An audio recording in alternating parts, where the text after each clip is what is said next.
CCDUC. This is a Cyber Excellence Center from NATO, from Tallinn, and other people who have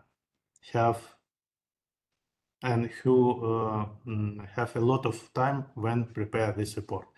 I hope that another participants from these events will have a good time and very interesting time when discuss results and analytics from this report.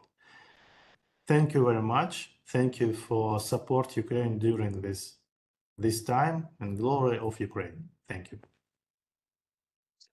Героям слава. Thank you, General, and thank you for support of putting together different experts in this area, because and I will quote Mr. Nazar Timoshik, who was helping us to start this discussion and start different discussions between the experts in the protection and in the cyber protection. The secrecy doesn't work. Only sharing information does work, and it's not only the general approach, is the approach that Ukraine is taking. And today's report, when we put together the information from different experts, shows that Ukraine is practicing this. So I'm giving the floor to Nazar Timoshik. He representing CERT-UA, and he was one of the co-authors of the report that we put together. After that, the strategic overview of the meaning of this report from Mr. Victor Jara, the representative of ICE task force. Sir, we will share this report later, and you will be able to ask the questions. So we have a very tight, very populated schedule for today, and I hope this discussion will be very interesting. But Mr. Timoshik, the floor is yours first. Thank you, Roman. Can you see my screen? Yes, we do. Wonderful. Thank you, everyone, for being with us all this time, and all the technical colleagues for helping us over these years.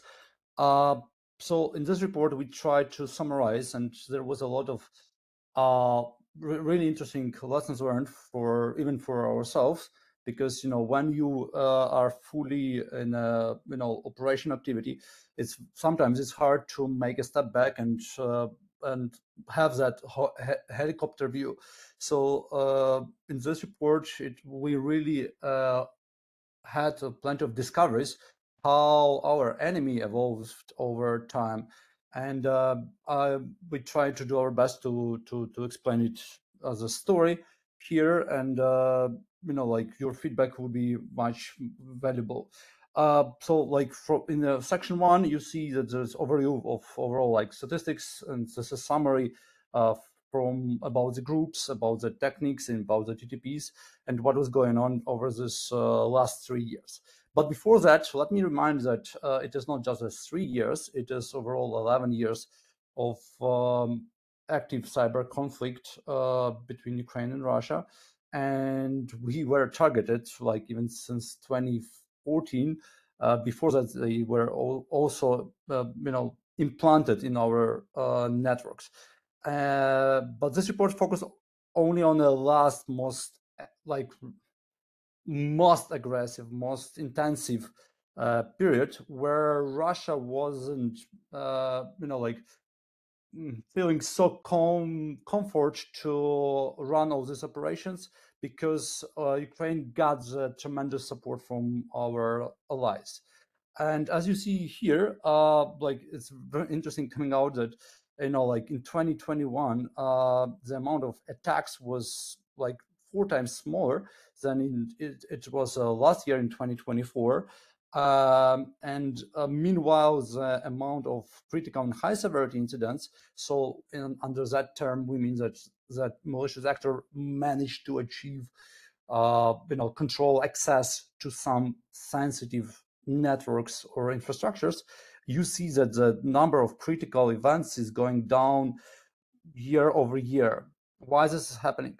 First of all, like this growing amount of detected incidents demonstrate that with support of our Western allies, we managed to finally get the like way better visibility. I don't want to say it's full visibility. It's just a, let's say 50% of visibility that should be in place. But we finally have this, like glasses to understand what's going on, where we see the signals from this telemetry about the attempts that malicious actors are putting in place. On the other hand, the right instruments, the right architectures allows us to create this condition when the enemy, the aggressor, have to really dramatically change their tactics. Their strategy was also changing, and I will emphasize on it later on. But the thing is, we are in this battle for 11 years, and our enemies also for like at least 11 years. They are well prepared. They evolve, they change. While we see like in many other colleagues, like organizations, these changes are not so quick. Like they adapting, not that like they don't keep the pace. And one of the big discovery for me personally, after being 22 years in cyber and being a PhD, like working in commercial sector, after joining SSS CIP and CertUA, I really I learned more for last 3 years than like for previous 22 years in cyber. Now, why? Because I learned that it's all about people. It's all about people who have a hands on a keyboard, who like behind every attack there is like groups, there are people, there are faces, there are names, there are last names, and like there are young people, there are older people, there are like military and commercial hackers. And like for us, the challenge for last 3 years, this huge jump for us and the enemy was that like we were like approached by terrific guys from GRU, Ministry of Defense, FSB, MVD, like police, foreign intelligence, internal security, Ministry of Defense, military intelligence forces of Russia. All of their teams were focused on achieving one goal: giving Russia leverage on a battlefield with the cyber component. Big discovery for us was, and this is a thing I wanted to emphasize, was that ecosystem matter. And like in this pyramid, as you can see, we learned through these years of evolution that they learned also that like there's IT companies and IT sector, there's still communication and internet and energy. Without energy, like telecommunication doesn't work. So this is a ground level, and this is the thing that they were attacking since 2014. And that's where they were very successful in 2022 and 2023. It wasn't that impactful because of actual war, but it was really impactful because it was impacting them and breaking the communication. It was breaking the coordination, and you see this impact here. No ground for IT data and services, and full disruption for this on a battlefield.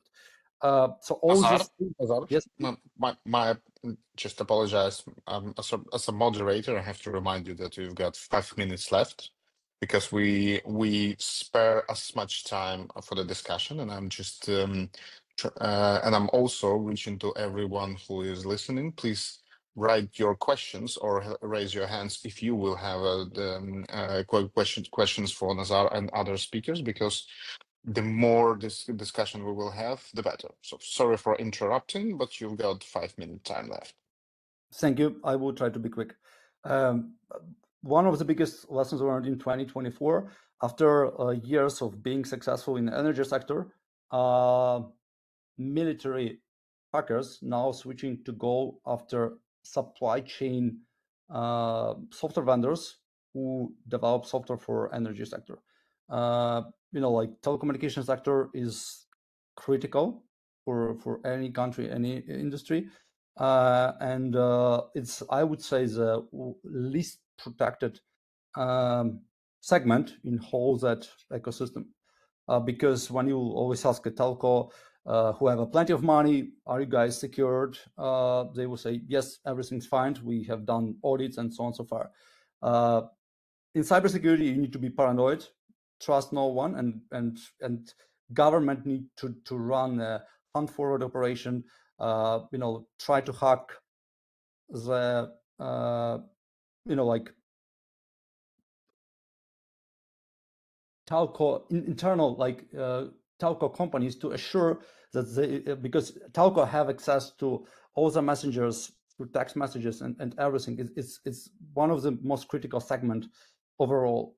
Another interesting thing, as I mentioned, about the specific personalities that are behind each APT group, like as an example, 30A is tracking more than 200 APT groups. 34 of them are are the groups that we managed to attribute to specific threat cluster.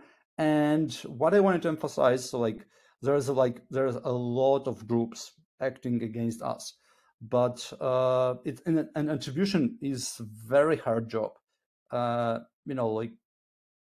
Great actors just appeared in 2024 and 2025. The newcomers, the people whom we haven't seen before, they demonstrating the significance level up to comparing to all the other older players that used to be on our radars. And this is a great demonstration that Russia managed to involve also plenty of new blood, new resources, new talents into their military cyber units, and they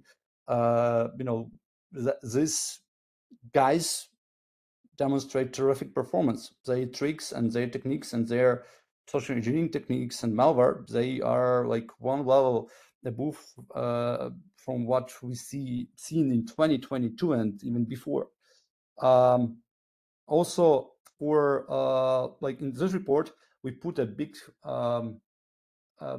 effort in emphasizing on the victimology. Victimology really matters because it gives a clue where, what is the key interest for this period of time, for this 3 months, 6 months. And if you're tracking what CERDUA is producing, we're producing report every 6 months. It's harder to do it, faster. But overall, it demonstrates how the general, Russian management changing the priorities, changing the focus, where and what their hackers have to get and give to their bosses. One of the things you have here, it's we try to analyze also the velocity of the teams.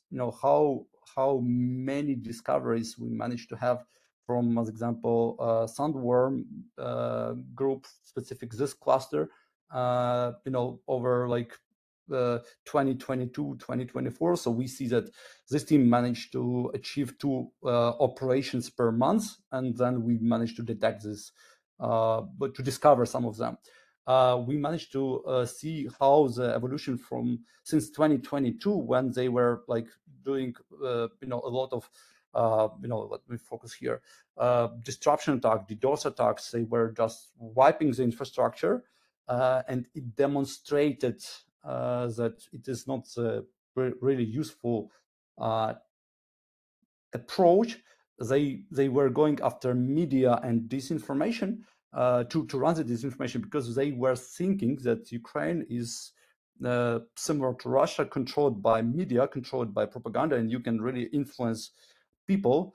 And this is not the case. They were unsuccessful, but media was under significant pressure during 2022 and 2023. So like they hacked personal accounts, they hacked the whole organizations, they were wiping it. So like they were trying many strategies, many tactics, working against media, working against energy and telco, and then they learned many things from it. They learned that cyber intel, using cyber for intelligence operations to create the impact and the leverage on the battlefield is way more, useful, important, comparing to just, creating the business impact for wiping the IT infrastructures. It demonstrated that it is not that efficient. So, we learned and they learned that, intelligence operations, cyber espionage operations are bringing more value, and that's why they are trying to hide and stay under the radar as long as possible. And another thing which is demonstrating terrific discovery that for them it doesn't matter is it commercial and or government sector, they will go after it if there is an opportunity. So in cyber, there's two major approaches. There is like the task force when you shoot to go to get the valuable information, and there is where you can go and try to find something valuable there. So Russians are using, whenever possibilities on a plate, they will go after it and try to exploit it and put their implants and keep the persistence even for as an infrastructure for further attacks. So in 2022, they were going after energy sector and infrastructure, media, and overall like public governments organizations. We were surprised that all our plenty of citizenship data was already exfiltrated. They already had listed, and what we see now in 2025, and especially through the Signal, that Signal and Telegram, that they have the up-to-date records for most of Ukrainian citizens. They know where they serve. In the military, they know their first name, last name. They go after logistics companies, they go after banks, they go after telco, and it's like protecting for every government, protecting the citizenship data is critical, and this is like almost mission impossible because it's every infrastructure is vulnerable, and it all depends on the people, experts, who protecting these organizations. In 2023, we discovered another trend. So it was a shift from just because we were really eradicating them from many infrastructures. And what they learned and that what they tried to go after telco, and they, as you know, like very famous story of how they wiped the biggest Ukrainian telecom, and they left 25 million people without the cell phone connection. And they really did a huge shift to espionage operation, especially that's what we have seen through FSB, GRU, and SVR. And by the way, short note, there is huge competition between these units who will bring something juicy to the number one, to the biggest post. So it's sometimes interesting to see that SVR have operations even not on the Western countries, but also some like very rarely, but still like sometimes in Ukrainian targets. Nazar, sorry for being in such a rush, but I see a lot of questions here already, and a lot of speakers still waiting in the queue. If you might, if I might ask you, just to speed up and to discuss a little bit on the change from 2023 We have and just last 1 year year. left, so let Yeah, me... we have. Yeah. And so we can go through the change of the approach in 2024, and then we'll move forward. Sounds good to me.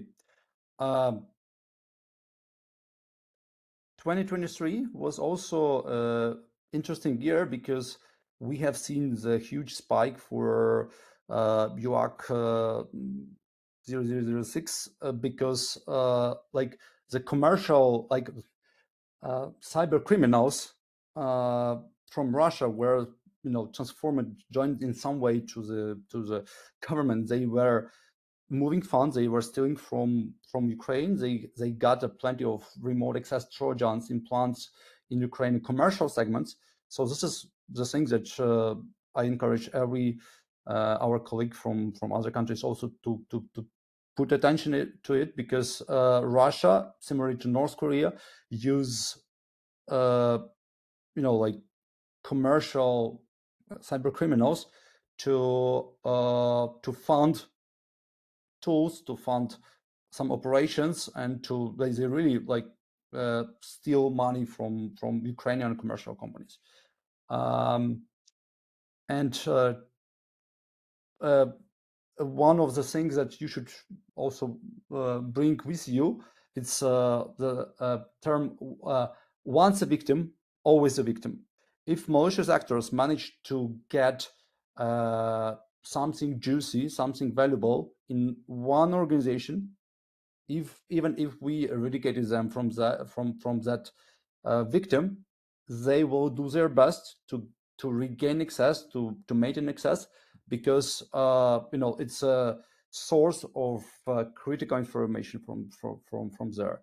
So like return to the previous victims, to someone who is really valuable. It is like if you have seen in your last few years that attackers were going after some target, learn what they were exfiltrating from there, why that company, what was the interest for commercial or military hackers, and watch this organization really carefully. Yep, I mentioned that they added plenty of new people to their offensive cyber capabilities, and 2024 was again shift from it was even bigger shift from just you know, wipe operations and you know, disruption operations, to really being hidden, being under radars, and collecting the data. We see a huge shift from hacking infrastructure to hacking specific people, and through their messengers, WhatsApp, Telegram, Signal, having the insights and data and files and passwords, and really living off the land to be undetectable by typical commercial EDR, NDR tools. So if you have, and again, the problem of multi-factor authentication is same for every business, for every government. You can't caught the hacker who use a legitimate username and password without 2FA. You just, you know, because they will behave like a normal people. They will be stealthy, they will be undetectable, and they will watch you as long as they could, and it can be like 6 years or more. They do a lot of phishing and social engineering, way better social engineering than it was in 2022, and because of AI is helping them, to analyze the exfiltrated data easier, faster. They analyze what all the voice messages, because it's way better to analyze voice messages with AI comparing to you know, like the Russian agents sitting and listening to it. And yeah, we see the fewer direct attacks on infrastructure, so they are going after the software vendors and injecting through supply chain components to gain access to run the reverse shell to their specific infrastructure. That's why we need this support from our Western allies to have common sessions, analyze discoveries infrastructure, to discover how what are the platforms that they use, what are the hostings that they use, what are the TTPs that can be used to discover the new group and their tools and malware. That's it from my side. Thank you. Thank you, Nazar. Thank you very much for a comprehensive presentation. I do remind to those who are asking questions in the chat, this report will be available at SSCIP website, and we'll send it to all registered as a follow-up. So it discusses and puts together the key targets and key toolkits that are available, and analyzing different years, we can see not only the shift, but repeating patterns, which is most important, I guess. But the key question then is what is why, what for? As we say, the context is king. So understanding of the goals, how the hackers are using those targets and the patterns, shows will support us with understanding of what to expect. At least that is our approach, and I'm giving the floor to Mr. Victor Jara, who was the CDTO at SSCIP at the beginning of the invasion and prior to the invasion. He, along with Nazar, was at the forefront of the first years fighting to the Russian aggression and in the part in the cyber. And we will ask him to provide us the context. How should we read those lessons, and how should we project them for the future? Thank you, Roman, and thanks everyone. It's great to see so many cybersecurity experts and so many friends of Ukraine. Just a couple of words about the report. In SSCIP, we have different reports, technical ones related to certain operations, certain cyber incidents. Then we have a quarterly report of the State Cyber Protection Center, which describes the trends in the operation of the national SOC. Then we have two reports per year that analyze the trends. And we've got an idea of setting up this report to the third anniversary of the full-scale invasion, which is also bears the cybersecurity component in it. So maybe it's time to gather all the lessons learned, and suddenly this report will be changed, or there will be a new report with the new trends and new analysis in a year. But regarding targets, regarding strategies, we are observing the shift of these strategies, and Nazar briefly discussed these trends. But first of all, if the cyber component was viewed as the separate tool of conducting a war in the very beginning, and it was expected that perhaps the cyber can cause a significant impact on Ukrainian infrastructure and infrastructure of our allies, we are observing the shift to intelligence gathering. So cyber remains one of the main tools for gathering intelligence. This intelligence is used in a variety of different applications by the adversary, but suddenly when there is an order, when there is a need to make an impact to show the efficiency of these cyber operations based on the old imaginations how the cyber should work, they of course make an impact in the cases that are quite loud, that it relates to Kyivstar, it relates to Ukrainian railway and many other cases. But first of all, I would like to very briefly describe the challenges that Ukraine was facing in the beginning of war. And as Nazar said, we entered this cyber warfare with Russia in 2014, and there were a series of widely known cyber incidents.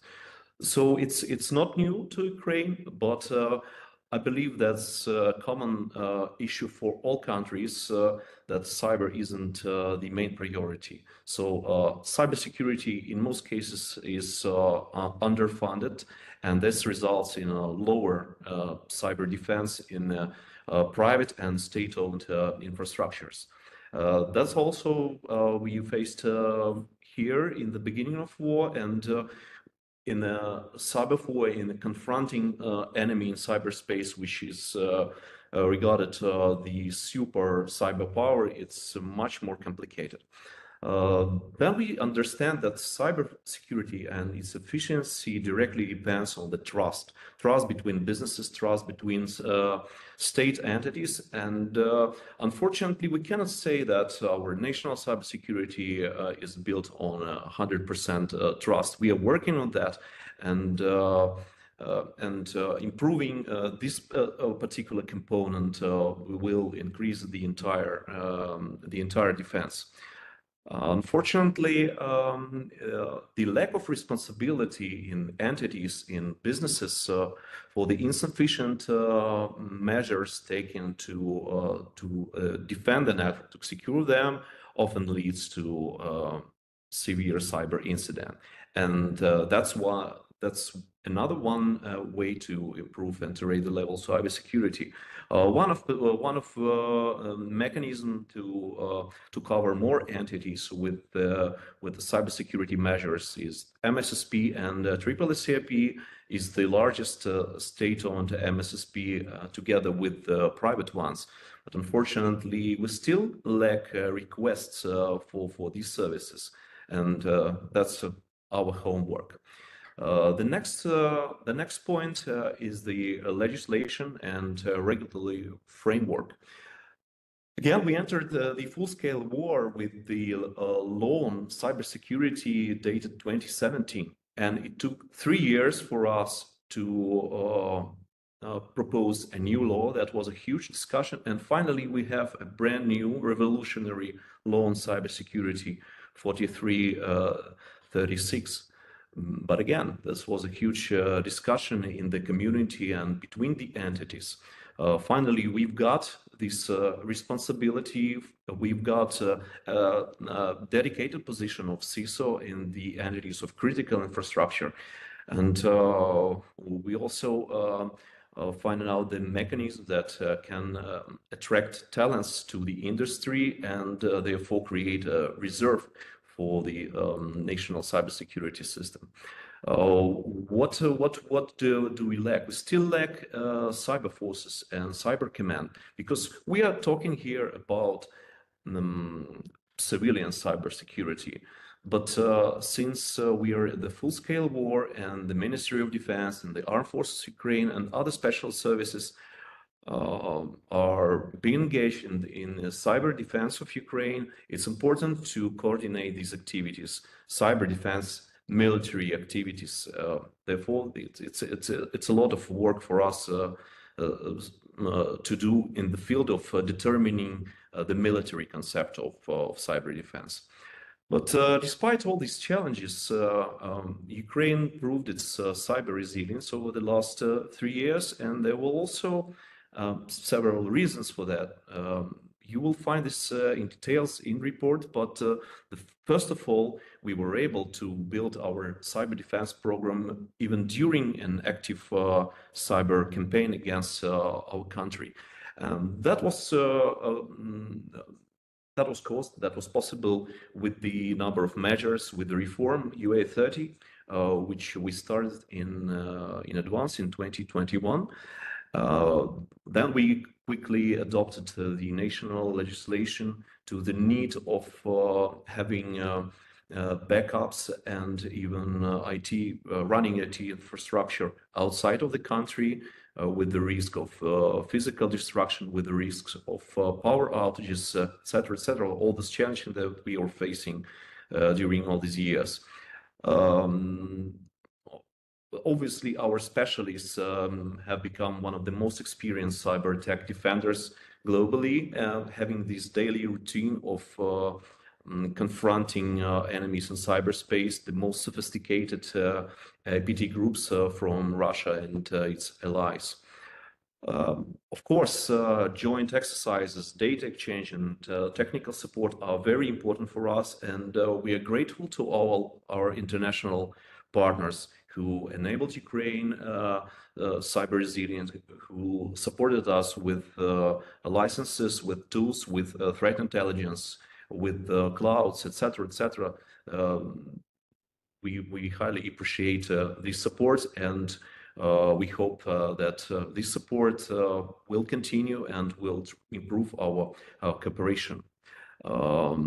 I often say that it's not so important for the prevention of a cyber incident, because yeah, it's obviously our daily work to prevent a cyber attack, to counter it effectively, but it's even more important how quickly we can restore the infrastructure and data. And rapid cyber restoration, these backups, the National Center for Backups and Triple SCIP, these disaster recovery sites in foreign clouds are very important for daily operation, particularly taking account those power outages that we were facing earlier and these destructive cyber attacks. So this is a very important component of a cyber resilience. I mentioned earlier the international collaboration and interoperability, and I will emphasize the need to detect and neutralize cyber attacks jointly, to enable operational information exchange. I will emphasize the need to conduct joint cyber exercises and strengthen early warning system for all allies. Just to sum up the lessons, perhaps it's time to get the lessons learned and our conclusions from how we understand the adversary strategy. So that's the key to all defensive measures, to think as the adversary, to understand his priorities, his techniques, and that's why we're here. That also can result in conducting of joint cyber exercises. I mean, these techniques or these infrastructure, so we can model this attack and use these real cases scenarios to prepare our workforces. This also can be improved with the shared data and analysis and with investment to join cyber platforms. One very important aspect in the end is strengthening sanctions against Russian Federation.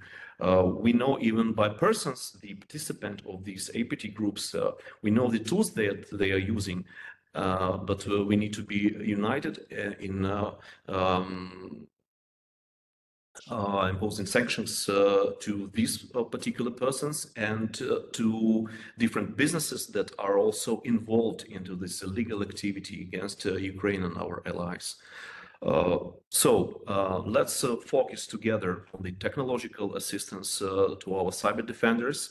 Let's focus on finding a reserve on educational initiatives, and let's engage businesses to the protection of states, because it's our common goal to engage private sector, to engage expert community, to engage media, and to think about how these crimes conducted in wartime can be prosecuted, and how we can bring the adversary, the enemy, to responsibility for what he's doing. Thank you very much. Thank I you. hope that we will continue our discussion with a list of questions. Thank you, Victor. Before we can go to the questions, and some of the questions that we have in the chat, and I still wanted to ask some of the questions to the people who we invited here. And among them, Luca Tagliaretti, the Executive Director of European Cybersecurity Competence Center. If I might, to put the question in that way, we do understand that war in Ukraine and the part of the war in Ukraine that with the invasion in the last 3 years resulted to the new approach of European Union with the strategy called Readiness 2030, which is actually the way to rearm European Union and to create a better protection on the potential battlefield. What is the approach of European Union in the cyber part, and what is the how those lessons that we see will affect the new European strategy? Well, thank you. First of all, thanks for the invitation, and I'd like to thank all the colleagues and friends that I see online today. The discussion, and it's just started. I'm clearly not in a position to say what will be the final outcome of the discussion between the member state, the Commission, and the Council and the Parliament. But I could imagine that a few things need to happen to make our preparedness to be better prepared on the cyber side. I think the report prepared by the Triple CICP and the ICE is really useful because they show us already how the systems are interconnected. The energy sector, the telecommunication sector, and finally the finance sector. So what we need to do is to work. It's not nice to say legislation, but with the action that have been already put in place so far to make sure that those sectors are prepared. So there needs to, first of all, the Cyber Resilience Act, which is focusing on the product in the market, in the houses. The Cyber Solidarity Act will help us to protect and early detection on the critical infrastructure. And also this is the platform for sharing of information, which is one of the elements which was mentioned a few times, and the DORA for the financial sector. So one element is clearly make this piece of legislation work. We are on the way to do that. The second is to look at the funding. Victor mentioned a couple of times the issue of funding. We have a number of funding opportunity distributed across different agencies, different institutions. We should not duplicate things. So the request I think that we should have is that we should have a hard look at what's already available, what's been already produced, which tool already been developed through other instruments. How can we reuse this tool for the protection of our critical infrastructure in a crisis mode? We have been working not with the assumption of a war, but so far with a different horizon. So now we need to reinvent maybe a new way of a new governance of also the technology. The other element interesting is there are so much we could learn from Ukraine, also in terms of which tool you have used. How can we use those tools, for example, for the super hubs, for the hyper hubs that are part of the Cyber Solidarity Act? How can we use those tools for the protection of the critical infrastructure? So it's a two-way discussion. It's definitely one is for the EU and the EU industry to support, but there is a lot that we could learn from your experience, and the report is the beginning of this journey on how we could make our infrastructure more protected. The other things I want to very briefly, training, joint exercise, shared platform, this is something which we started to do European level. Again, the Cyber Solidarity Act is one element. We need to extend this further and beyond our border to ensure that we fight this global war together. Thank you. Thank you very much. I'm moving to the question to the Mr. Andrew Lee, Senior Security Researcher at SESET. We've been hearing a lot from the speakers today about the critical infrastructure, which is under the threat. And we do understand that the adversary is targeting sectors, not only military, not only the state institutions. So how do you see the awareness of the private sector of the need to be in the forefront of the protection, and how do you see the readiness of the private sector, especially in the critical infrastructure? Yeah, I think thank you very much for the opportunity to speak, and thank you to the other speakers for their insights. And yeah, I think the thing that we've really seen is that not only in terms of the Russian cyber aggression, but we've also seen other countries raising their level of attacks against industries, but also against governments. And right now, what we're seeing is that at least in Europe, the most significant amount of attacks are happening against government entities. But then underneath that, and really this is reflected throughout the world, in the Americas, in Middle East, in Africa, and so on. This is really where we see attacks against technology companies, against critical technologies that run our world today. So these can range from kind of simple phishing attacks, but we've also seen them really up to very sophisticated and very effective attacks that have caused widespread outages, that have caused widespread problems in the last years. If we're really looking closely into the number of groups, we've seen the kind of an explosion over the last 5 years of the numbers of these government-aligned or state-aligned groups, whether they were formerly hacktivist groups or whether they were formerly aligned with government. We've seen an explosion of these groups with quite specialist tools that they're now targeting specific sectors and specific areas. So we're specifically seeing a lot of phishing attacks to try to gain financial information. We've seen a lot of crypto stealing and this kind of thing, because clearly nations that are under sanction are looking for ways to finance themselves.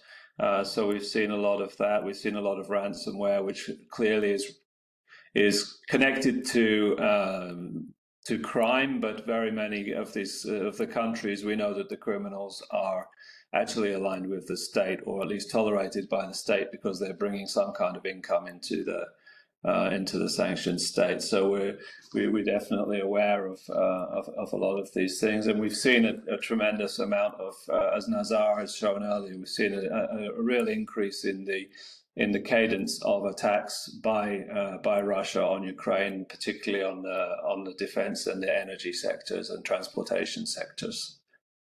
So in terms of readiness, I think the lessons are being learned to some extent from what's happened in Ukraine, from the Russian aggression there.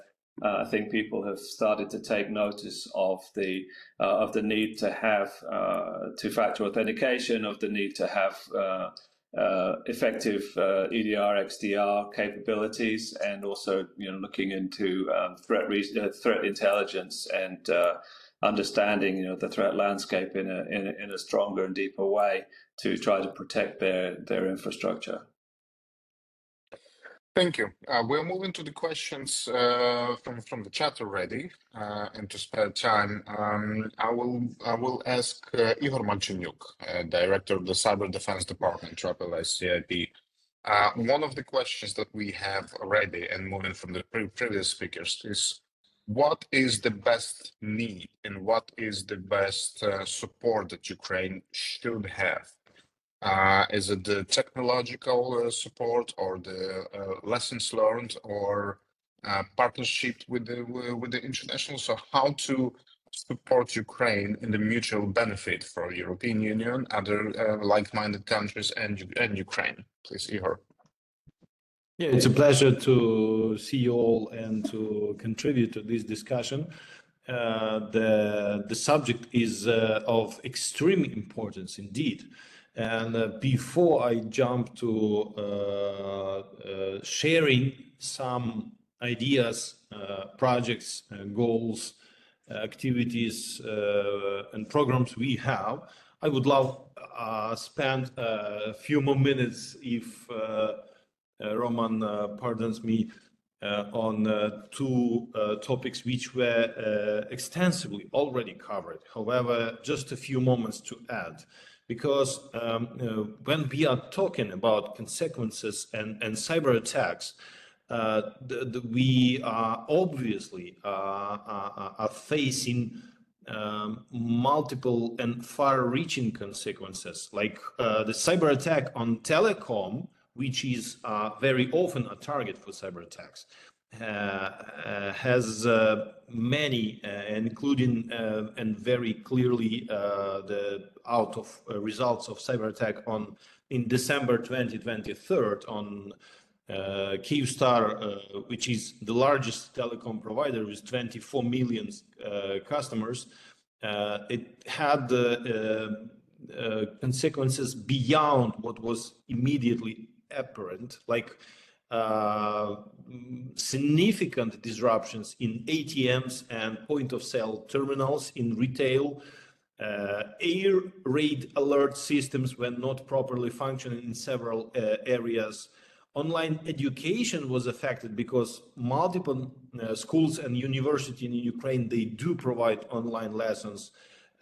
Internet-connected streetlights were disabled in the city of Lviv, and some burglar alarms at museums and residential buildings were off because of that big outage as a result of cyber attacks. So this incident actually highlights the hidden vulnerabilities within our very interconnected systems. That's just a small but yet important note. And what was mentioned just a minute ago about the steps, how to what are the countermeasures for cyber attack. It's obviously we need to follow all the proper basic cyber hygiene, definitely using EDRs, definitely following all the rules about multi-factor authentication and so on. Yet it's not enough.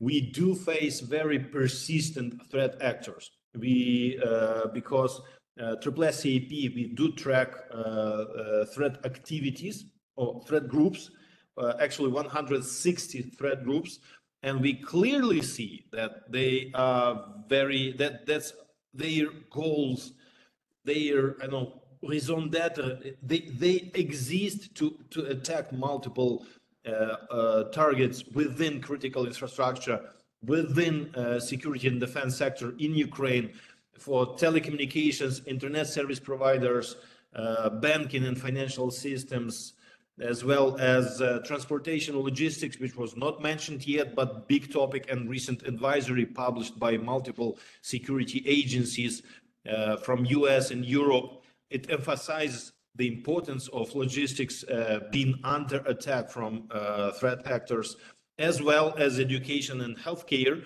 for the reason which Victor mentioned, for personal data, which is heavily used for tailored attacks, including phishing attacks. And back, Roman, to your question about what are our plans, what help, what assistance we need to continuously fight in cyberspace and to stay successful and to stay resilient, because that's basically the only option we have, to stay resilient despite of multiple attacks.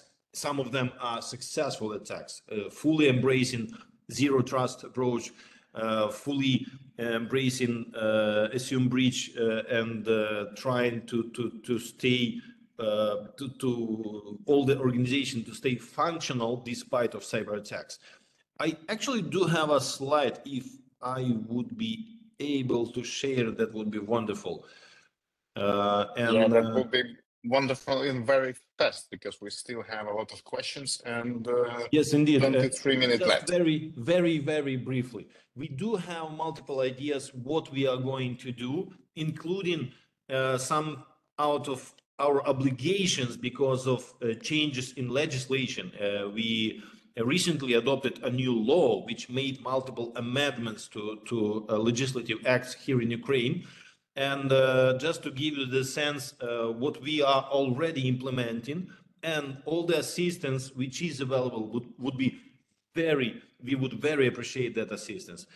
First of all, I would mention regional cybersecurity centers, because majority of attacks are not happening in capital of Ukraine, in Kyiv.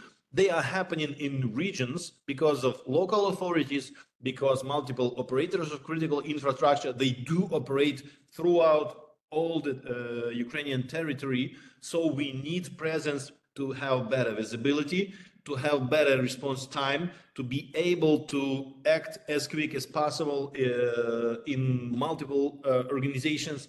For that, we are establishing regional cybersecurity centers, which will be both regional and sectoral, actually CSIRTs for incident response and ISAC for information sharing and analysis.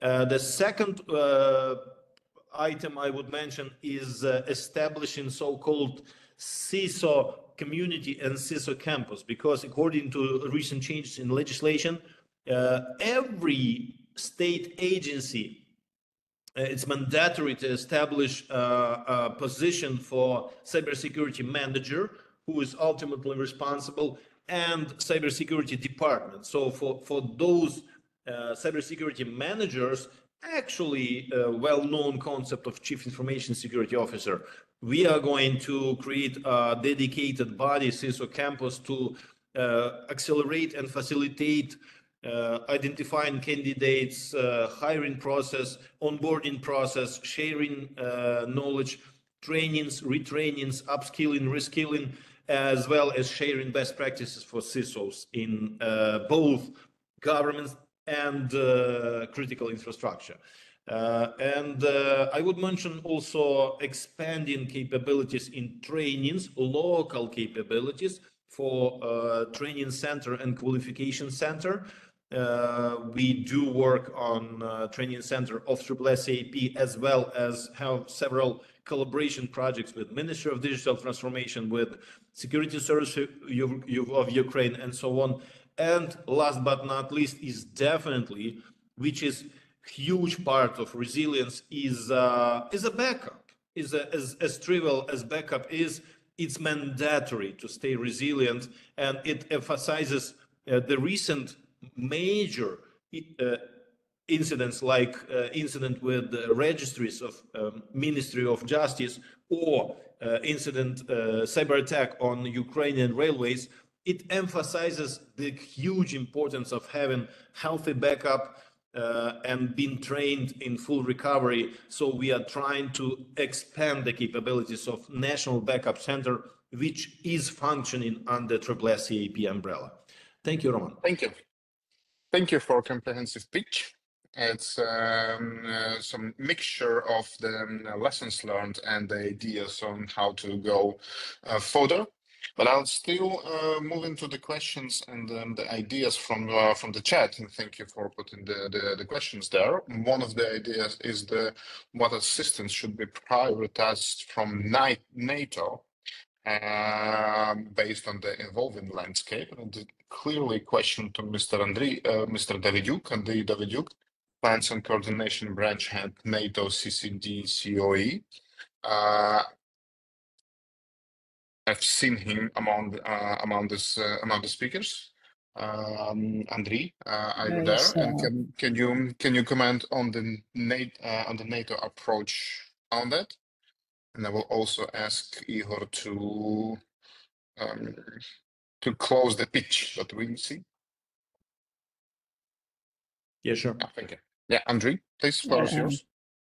Thank you, Roman, for this question. And it's just a question in time, because a few days ago, I just finished the contribution to the NATO Force Assistance COE, and there was a question about kind of NATO assistance to different countries.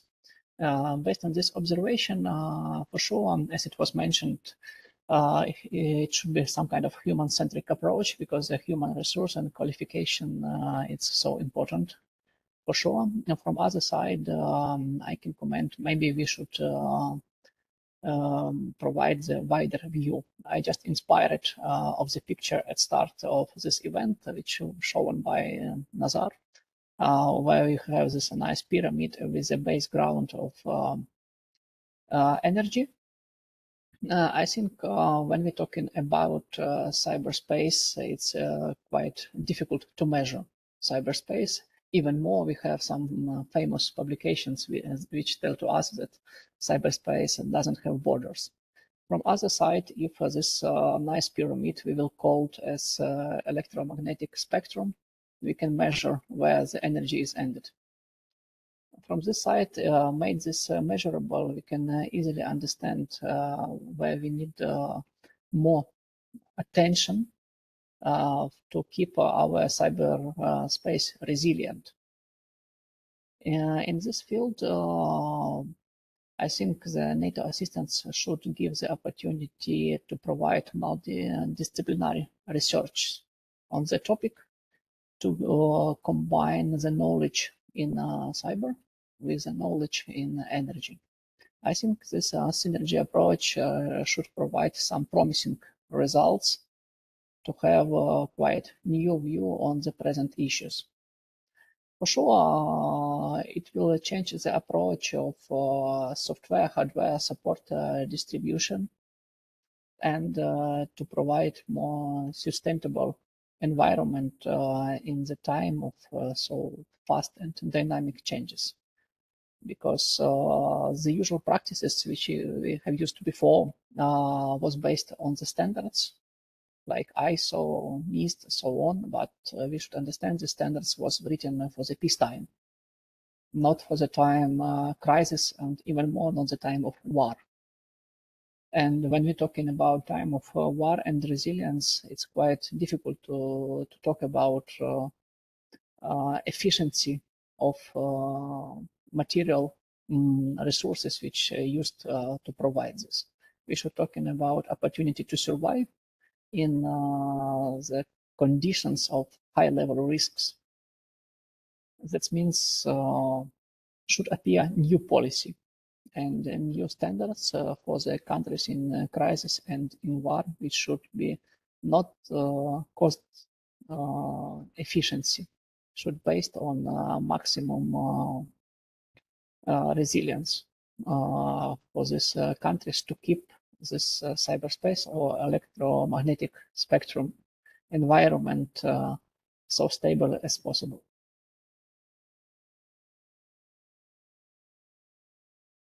Thank you. Thank you very much. And we have 15 minutes of scheduled time left in the WebEx. It's something that will end up the discussion automatically. And there's one, I think, one of the most important questions in the chat that I've spotted, which I would ask to comment all our previous speakers in, well, as condensed as possible, a couple of minutes, is because we've been talking about the way to answer the threat and answer the adversaries. But the report shows that our ability to detect problems is increased in Ukraine. And the most asked question is for all speakers, and I'll start from Mr. Timoshek, very short, please. What are the best tools that are we using to increase the detection of the threats? And I'm not talking about only the programs or the specific tools. It's also about the approach. It's also about the discussions with maybe discussions with the private sector. From your experience, and please keep 1.5 minutes, Nazar Timoshek, what are the best detection tools that we use? And after that, we will move to every speaker that we've heard today. Thank you, Roman. So first of all, I need to express my gratitude to ISET, because ISET was supporting us since 2014, and like their telemetry, their help is very valuable. We also rely on other tools like Splunk, like CrowdStrike, and like many others, but it will be better if the audience is interested, then we can try to suggest what we see as a reference architectures that we use across some of our infrastructures, and if it will be useful, then we can generate such documentation. Thank you. I'm reaching with the same question to Mr. Luca Tagliaretti from European Cybersecurity Competence Center. I'm not talking about the programs or something. What are the ways and tools that increase the detection? Yeah, to me, clearly, as I said before, is the synergy between private and public, especially when we talk about now connecting all the private SOCs with the national SOCs and the creation of the cross-border SOCs. That's, in my view, is the best approach to make sure that all the players are involved, that you detect the threats at local level and before they become a national or European risk, and you address them jointly. So tools, I will not enter into the issue of tools. There are a lot of people who are more expert than me on that, but in terms of cooperation and data sharing, this is the key, is our superpower, I would like to say. Thank you very much. Mr. Gerard, Victor Gerard, the ICE Task Force and the former CDTO at SSCIP. From your experience, what are the best tools to increase the detection? I will not be so surprising to my point. Intelligence is the key. Intelligence is the key, and analysis of the TDPs. The rest of tools that are available on the market is just implementation of the procedures, the playbooks that you have. But first of all, it depends on the knowledge base. And you said that CERT-UA is tracking 160 threat actors.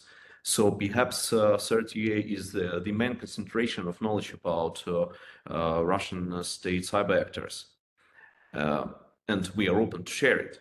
That's one point. But this knowledge was gained with different tools, including intelligence from our partners, including our own experience, including work of our experts in the darknet, including our experts' work in different forums in the community, understanding the cultural behavior, their priorities, and of course, based on the experience in the incident response that we have.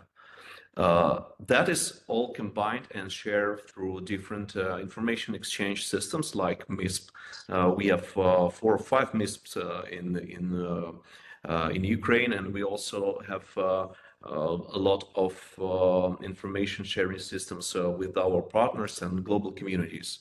That's what we can extract and put into different analytical systems, including Splunk, including XDRs, etc., that were mentioned by Nazar.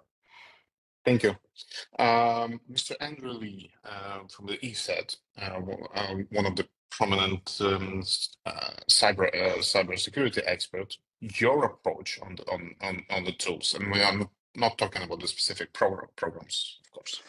Yeah, I think to echo what Mr. Tagliaretti has already said and what Victor and Nazar have also mentioned is, I think what is really key is to have strong private-public partnerships where you have the ability to rapidly share information. And I think these kind of rapid sharing tools are absolutely critical. And I think this has been something which has improved over the time. And I think that's been part of enabling Ukrainian responders to be able to quickly tackle incoming threats, and I think this is a good learning for the rest of the Western world as well. That the faster that we can share information and intelligence, the better it will be for everybody. And I think the days when governments were the repository of intelligence is long gone, and the private sector really holds now the data and the intelligence that is there. And that can be shared with let's say the human intelligence and the military intelligence, and when you can join that together quickly, then I think you can have a really strong effect on the adversary. Thank you. I'm reaching with the same question to Mr. Igor Malchany from CIP. Your view after working in the private sector and in the state sector on the tools for the detection. Well, it's obviously we need to, as I mentioned, actually properly implement all the basics, all the foundational cyber hygiene with all the mandatory tools, which some of them were already mentioned. However, to get that leading role and to trying to prevent multiple things from happening, as well as switch from pure reactive mode to some activities which would be not reactive but proactive, I do believe we need to adopt approach which is well known as defend forward. And instead of purely observing what's happening and detecting anomalies and then responding to them, we need to actively search for the presence of threat actors and eliminate them as soon as possible. And for that, we need highly skillful experts. We need new kind of tools. And if Ukraine is de facto test bed, a laboratory for multiple tools of attacking our critical infrastructure, attacking our public sector and security and defense sector, I want Ukraine to establish new capabilities, new tools for that active search. And I welcome every company to collaborate with us in identifying the best candidates for those new type of products and actually try them here in Ukraine. Thank you. Thank you. There is one tool we've been everyone hoping at in Ukraine that proved not yet very successful. It's an Article 5 of NATO agreement. I'm not seeing it working at the moment, and that's the question for Andriy Daviduk. What other tools from the NATO side are effective? What do you think?